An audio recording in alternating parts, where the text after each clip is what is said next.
قام إيمانا واحتسابا غفر له ما تقدم من ذنبه وما تأخر আমার আল্লাহ নবী সাল্লাল্লাহু আলাইহি ওয়াসাল্লাম কয় যিজন ব্যক্তিয়ে শুদ্ধ মনৰ হইতে এখলাসৰ হইতে গোটেই ৰমজান মাহৰ এক মাহ তাৰাবি পঢ়িব আল্লাহ পাক ৰব্বুল আলামিনে সেইজন ব্যক্তিৰ আগৰ পিছৰ সকলো গুনাহক মাফ কৰি দিব। দ্বিতীয়টো নাসাই শরীফৰ হাদিসত আমাৰ আল্লাহ নবীয়ে কয় মান কামা রমাদান ঈমানাও ওয়া ইহতিসাবান খারাজা মিন জুনুবিহি কায়াউমিন ওয়ালাদাতহু উম্মুহু আমার আল্লাহর নবী কয় যিজন ব্যক্তি আল্লাহর ও আল্লাহর রাসূলের কথার উপরত বিশ্বাস রাখি এক মাহ তারাবির নামাজ আদায় করিব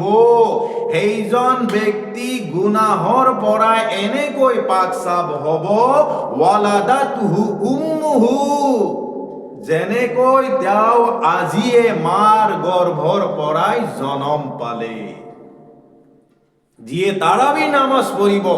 এইজন ব্যক্তিৰ এটা সিজদা আল্লাহ পাক রব্বুল আলামিনে ১,৫০০ নেকি দান কৰে। সেই নয় আমার আল্লাহ নবী কয় এইজন ব্যক্তির কারণে জান্নাতত এটা ঘর বনাই দিয়ে আর সেই ঘৰৰ ৭০,০০০ দরওয়াজা থাকিব। মোর ভাই সকল মোর বন্ধু সকল রোজার লগে লগে যাতে আমি তারাবির নামাজও সম্পূর্ণ এক মাহ আমি যাতে পড়ু আল্লাহর